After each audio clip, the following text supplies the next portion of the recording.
New Year's Eve is considered one of the biggest drinking holidays of the year, according to the National Institute of Health. Planning ahead to have a designated driver this New Year's Eve is vital to the safety of yourself and others this holiday season. According to the National Safety Council, it's estimated that nearly 429 people may die on U.S. roads this New Year's Day holiday period, which ranges from December 31st to January 4th.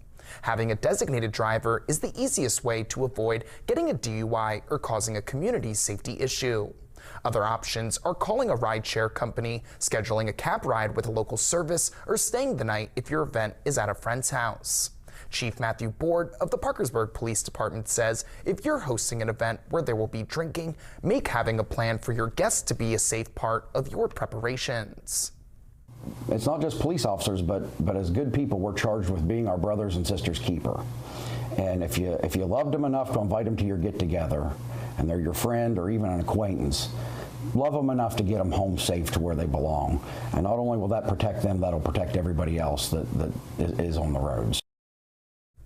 Chief Board says that over the past 20 years, DUI arrests have seen a decline in the area. However, holidays such as New Year's Eve sees an increased chance of traffic stops and accidents due to the consumption of alcohol.